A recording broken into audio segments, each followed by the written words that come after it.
28 August સુધી રાજ્યમાં ધોધમાર વરસાદી આગાહી છે। હવામાન નિષ્ણાંત અંબાલાલ પટેલની આગાહી 26 ઓગસ્ટથી વધુ એક સિસ્ટમ સક્રિય બનશે।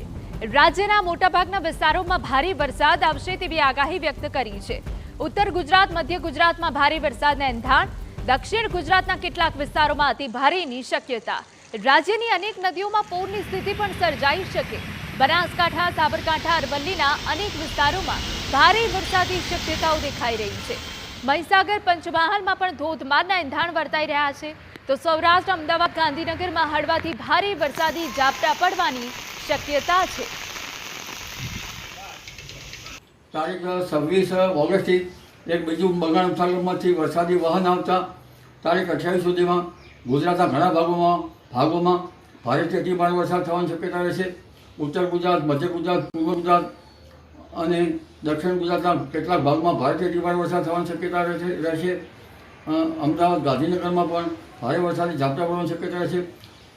સૌરાષ્ટ્રના કેટલાક ભાગોમાં પણ વરસાદી ઝાપટા પડવાની શક્યતા રહેશે। તહેવારોમાં પણ વરસાદી માહોલ જોવા મળશે। ગણેશ ચતુર્થી, પર્યુષણ પર્વ દરમિયાન પણ વરસાદની શક્યતા છે। અને આપને જણાવી દઈએ, અંબાજીના ડુંગરાળ વિસ્તારમાં ભારે વરસાદના એંધાણ છે। અંબાજી પગપાળા જતા યાત્રીઓને વરસાદનું વિઘ્ન નડી શકે। નર્મદા, સાબરમતી, તાપી નદીની જળ સપાટી વધશે। કેટલીક નદીઓમાં પૂર આવવાની પણ શક્યતા રહેશે, એટલે વરસાદ હજુ ગયો નથી। અને પર્યુષણના પર્વોમાં પણ વરસાદ આવવાની શક્યતા રહેશે। ગણેશ ચતુર્થીના તહેવારોમાં પણ વરસાદ આવવાની શક્યતા રહેશે। રામદેવ પીરના જે તહેવારો છે તેમાં પણ વરસાદ આવવાની શક્યતા રહેશે।